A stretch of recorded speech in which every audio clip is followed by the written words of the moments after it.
Today is, perhaps surprisingly, not an unbirthday because it is instead Riddle's actual birthday.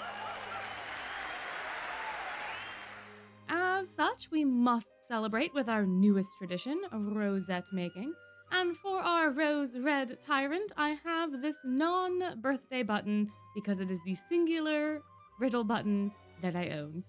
It matters not, though, as we shall still be celebrating the boy and talking all about him, including his basic info, like the fact that Riddle is the house warden of Hartstable and a sophomore at NRC. His best subject is practical magic. He's a member of the equestrian club. He's partial to strawberry tarts, and he dislikes any form of junk food. On the side, Riddle loves to pamper his dorm's hedgehogs, solve crossword puzzles, study, and punish any rule breakers. The in game archive describes him as a serious minded student who firmly upholds the rules written by the Queen of Hearts.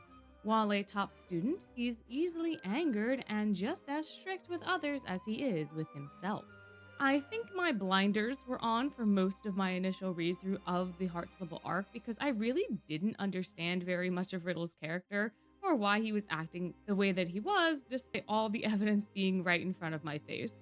This was partially due to me questioning when the octopus guy was going to show up, and partially because of my own excitement at starting a new game. So it wasn't until the creation of this channel that I began to consider Riddle's character more critically. In fact, it really wasn't until after my House Warden video that I truly dove into the intricacies of his story. A lot of folks had a lot to say in the comments of that video, pointing out many things that I had missed in my initial review of Riddle in that context, so I dove a little deeper and was pleasantly surprised at what I found. Some of his vignettes, which I had overlooked before, suddenly had a lot more depth and were much more impactful to me, and I've come to really like him since. Riddle is a diligent fellow, isn't he? Vowing to take care of Trey when he's sick, only to end up sick himself, as we see in his labware vignette. Dedicating himself to learning social media to help cater study in his dorm vignette. Going so far as to help Deuce with his math homework, presumably helping other students in the same way since no one has flunked out of his dorm since his instatement as house warden. And even the conversation that he has with Azul in his school uniform story highlights his dedication and resolve within the realm of academia. It would stand to reason then that this quality extends into other bits and pieces of Riddle too. And I think looking at his ceremonial vignette, where he demonstrates his riding prowess to convince Sebek that the equestrian club is worth joining, underscores this point. Riddle may not do things perfectly all of the time, but he absolutely dots his I's and crosses his T's, so the natural result is a near perfect performance in all regards. But it is also within this strength that we find Riddle's weakness, or perhaps it is better to call it a duality, because Riddle does almost everything so perfectly to keep himself safe. Before we dive into any of that, though, I realized while I was rereading this script that I go and try to psychoanalyze Riddle a lot for basically the rest of this video, and I'm not a psychologist, so take what I say with a grain of salt. All this diligence, all this rule following, the double checking, the tutoring, all of it effectively stems from the way that he was brought up and the punishments he would receive if he was caught slacking or lacking in any way, which is a bit tragic but also quite realistic, and it gives his character so much more depth. Without knowledge of his backstory, his character can come off as completely nonsensical. Bro gets mad at people for having lemonade at night, for bringing a chestnut tart to a party where there are presumably no nut allergies, for chatting with their friends at lunch after they've finished eating. In the anime, he even gets mad at folks who are not in Hartstable for breaking this specific Hartstable rule, or so it would seem on the surface. But due to not knowing any better, audiences and even other members of the cast are left to interpret Riddle's actions as absurd and at times tyrannical. Due to the arc focusing heavily on this negative aspect of Riddle, there is a risk that he gets interpreted as a Queen of Hearts knockoff, with Riddle only getting angry due to his relation to her character's anger, allowing the nonsensical nature to get written off as Wonderland logic since he's really just the Queen of Hearts. But that's not the case. I do think the eventual backstory we get from Riddle's perspective helps to rectify this misconception way better than, say, Leona's little moment, or even Trey's earlier talk. But you do have to be paying attention to it for Riddle's actions to be framed properly and for his character to make sense and stand on its own 2 feet. Because Riddle isn't nonsensical, his madness has a method, and it's actually quite simple. It's really all about safety. If all you have ever known is rules and regulations, then naturally you are going to assume that those things are critical to survival. Of course, the Queen of Hearts rules need to be followed, because if they're broken, then who knows what sort of consequence will follow.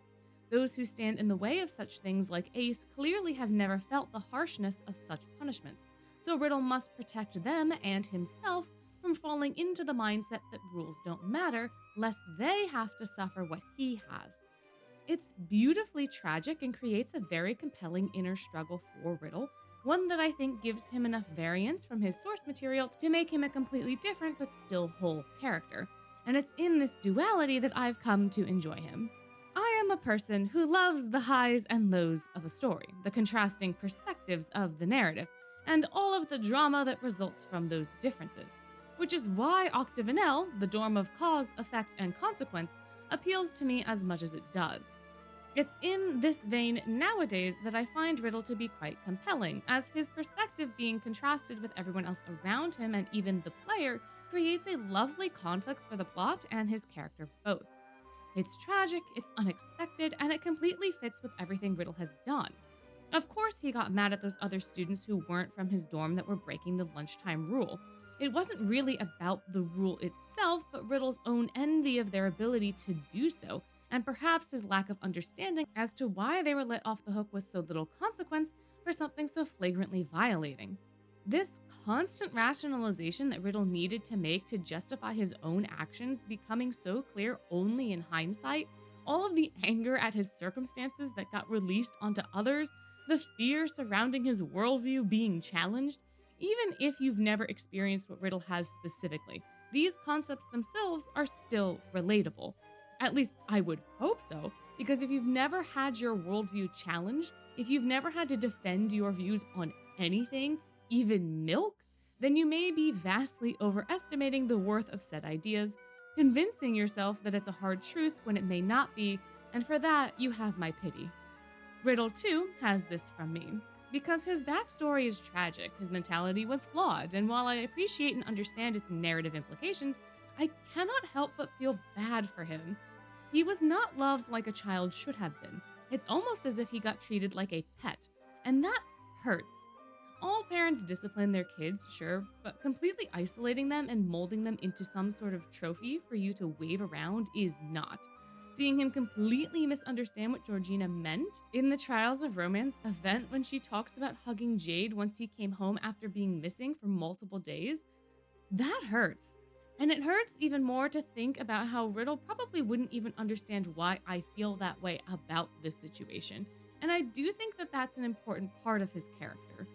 There is some discourse, I think, surrounding Riddle's takeaway from his dream, specifically when he praises his mother.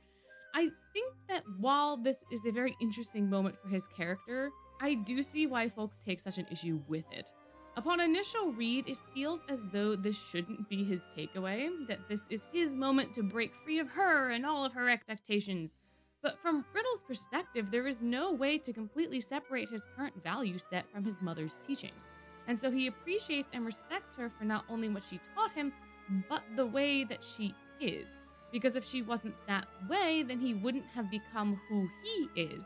And I do think there is a bit of healthy growth in this perspective, even if it's not quite where we all want him to be. Riddle and all of the Overblot boys are not going to do a complete 180 after their arc concludes, because that's not how people heal. In Riddle's mind, he is the way that he is due to his mother's influence. And if he hadn't been raised that way, Riddle wouldn't have the good qualities that he does now. Part of this is true, part of it is untrue. Because he could still have had these qualities, he could still be diligent, he could still be intelligent, all while being given a bit more love and socialization. But Riddle doesn't know that because that never happened. He has no way of knowing what life would have been like in that scenario. And while he can see it reflected in other people, that doesn't mean he wishes for the same circumstances himself. We see in Riddle's own mind during his overblot that he's still reaching towards his mother for validation, for answers. So while he is slowly learning to not take the rules as seriously, there is still a lot of mental work that he has to do in order to have the confidence to make his own decisions independent of his mother's influence.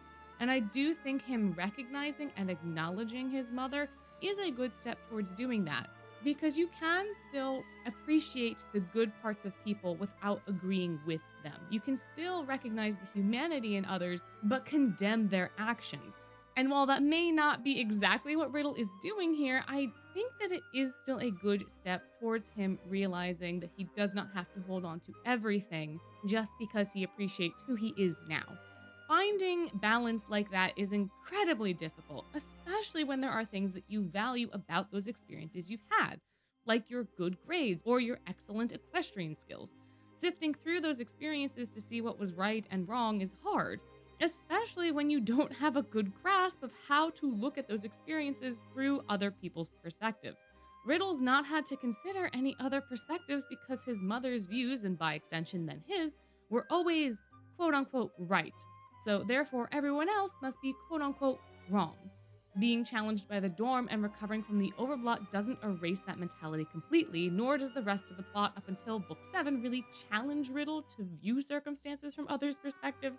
So of course, in this dream moment, he's still going to praise his mother. Of course, he's not going to see her the same way that we do. He doesn't have our perspective.